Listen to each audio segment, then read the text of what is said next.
And the proof of that is endless in the artifacts and the legends and the stories that have been left. For instance, what you see there in that depiction on the coin, an ancient coin, is a Phoenician goddess called Barati. And on the other side, you see the classic depiction by the British of their goddess, Britannia. And they are the same, because Britannia was Barati. The Phoenicians worshipped two deities. One was the male, Barat, one was the female, Barati. And she became Britannia, and Barat and Barati became Baritan, and the British. The British culture is in effect the Phoenician culture. Not only that, when you look at the names given to the goddesses and what have you, or in the Indus Valley, what we call the Hindu culture, they are the same. They are very, very close to the name Bharat and Bharati, because this white race, as I said earlier, also went in and created the Indus Valley Hindu culture.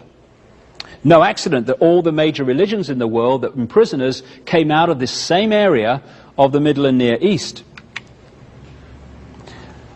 In Britain are white horses scored into the hillside. This is supposed to be the oldest one. It's a place called Uffington in Wiltshire. And it's been dated to around 3000 BC.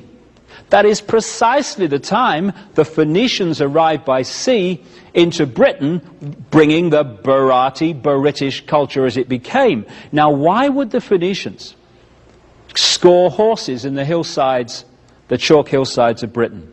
Very simple. The Phoenicians were sun worshippers. This was a Phoenician symbol of the sun. This is a Phoenician high priestess. Again, you see the swastika. The swastika was a Phoenician symbol of the sun. Quite a positive symbol, and what the Nazis did, because they understood this, is they turned it round to indicate the negative, because they understood the nature of the sun as well. This is a Phoenician stone found in Britain. There again you see the swastika. And what we call the British culture came from the Near East. Another thing that these advanced people within the Phoenician culture understood was the fact that the earth has through it and around it what is known as an energy grid or grids. These are force lines of energy. Some people call them ley lines, some people call them dragon lines in China, meridians, whatever. Where these lines of force cross, you create a vortex.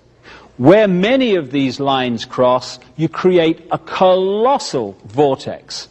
And therefore you have enormous energy which you can use to create and do various things. This guy was an Englishman in a place called Herefordshire, and one day he was on his horse at the top of a hillside, and he suddenly looked down into the valley and saw these lines in a sort of psychic way all over the place, straight lines, and they connected the sacred wells, the sacred places of worship, the points where the churches were built, the hillsides, etc.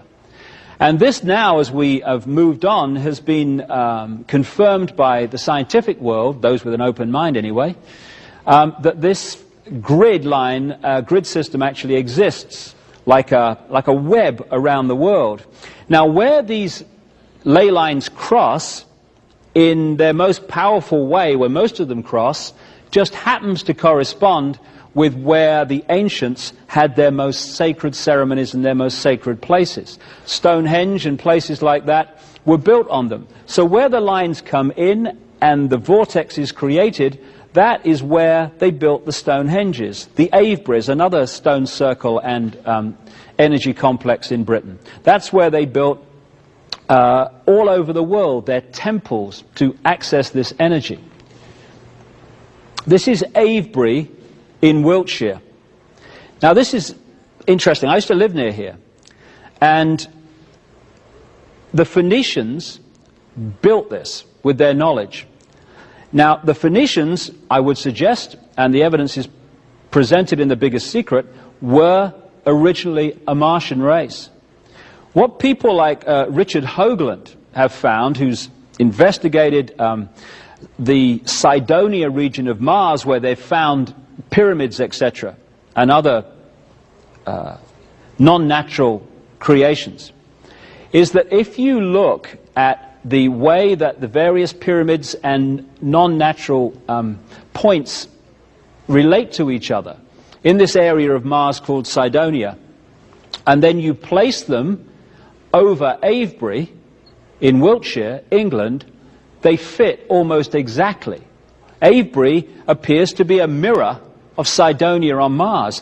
Also, when you look at the background, there's very strong evidence that the pyramids in Egypt were built around 3000 BC, the very time these things were going up.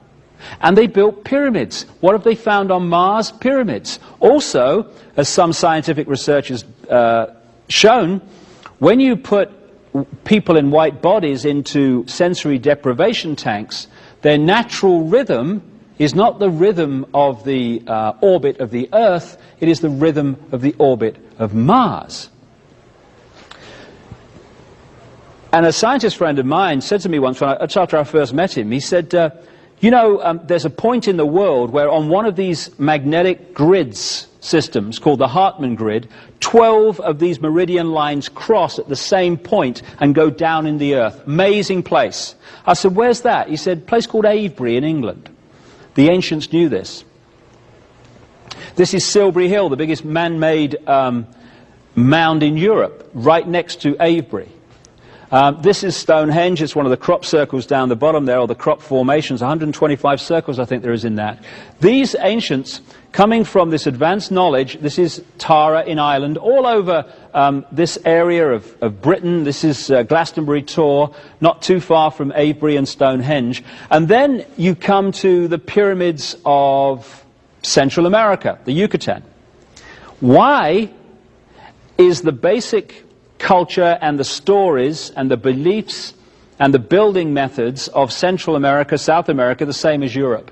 Because when you follow this research, you find that the Phoenicians not only went to Britain in the ancient world, they crossed the Atlantic also. Phoenician artifacts have been found in Brazil, for instance, and what could well be Egyptian, certainly Egyptian or Oriental artifacts, have been found in the Grand Canyon. The reason that the stories and the beliefs are so similar, almost exactly the same, in the American continent as the European continent, when they weren't supposed to have met, is because it was taken from across the Atlantic into the Americas by this white race.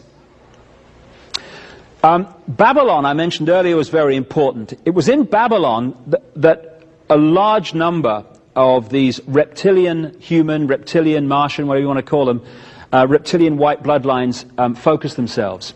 And in Babylon, they created the structure which can be found in every religion, because they understood if you got a certain structure and called it a religion, you could imprison the human mind. And so when you look at the religious belief and structure and stories of ancient Babylon, you're looking at the ancient stories that followed. For instance, where have you heard this before? Nimrod, the father, and Tammuz, the son, were the same. Father-son.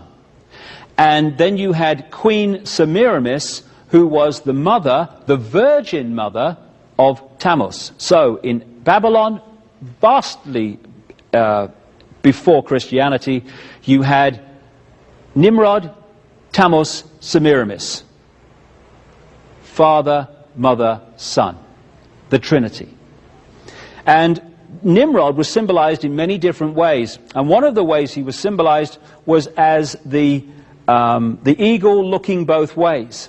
And what you're looking at there is a symbol of modern Freemasonry.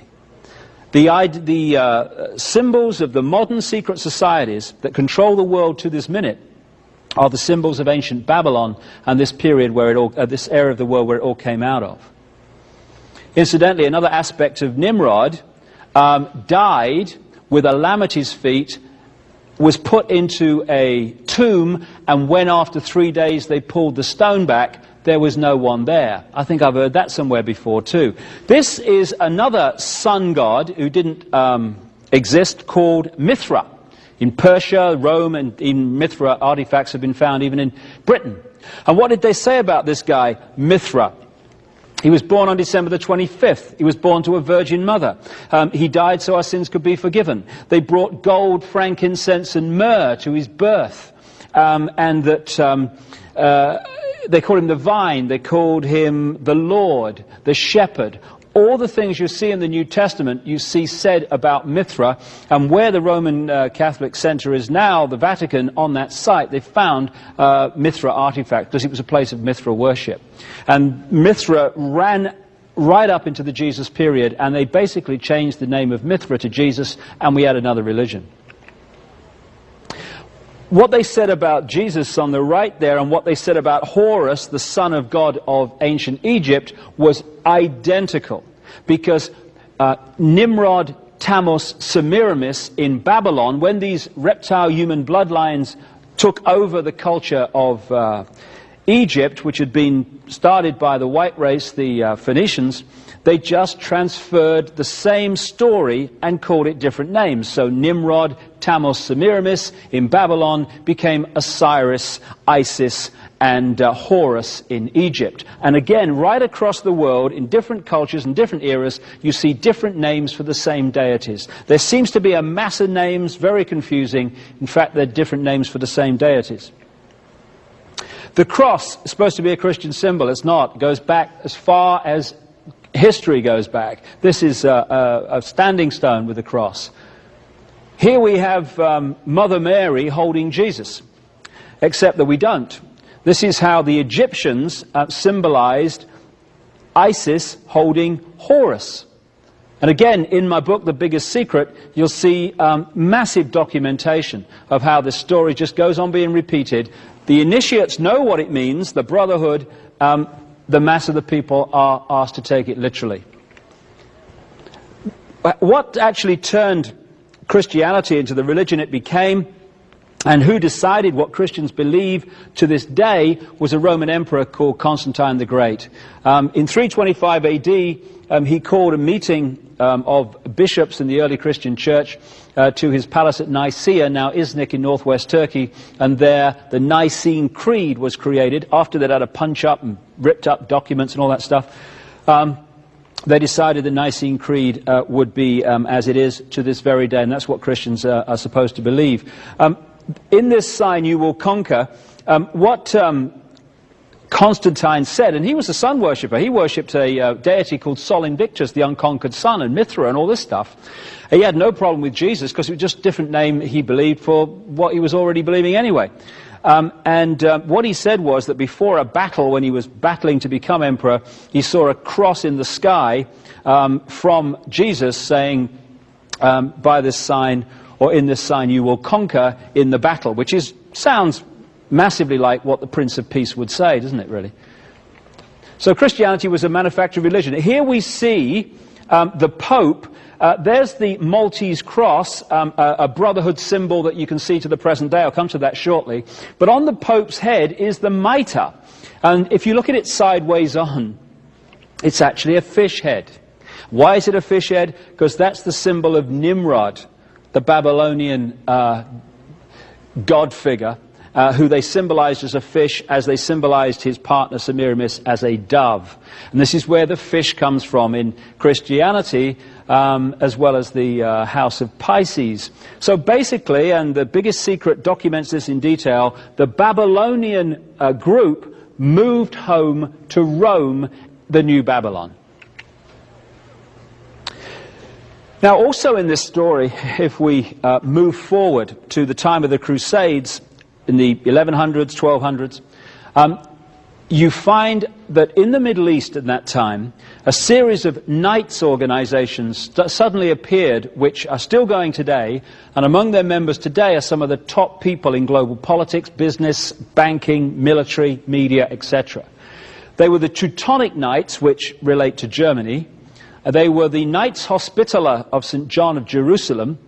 And St. John, incidentally, is a symbol of Nimrod, for reasons The Biggest Secret explains. And the other one, which I'm going to concentrate on for a few minutes, was the Knights Templar. And they all appeared around Jerusalem at the time of the Crusades. And The Knights Templar said that they'd created this organization originally to protect pilgrims who were visiting the Holy Land. Well, there's only 9 of these fellas for 9 years, which is going to protect a massive amount of pilgrims, clearly.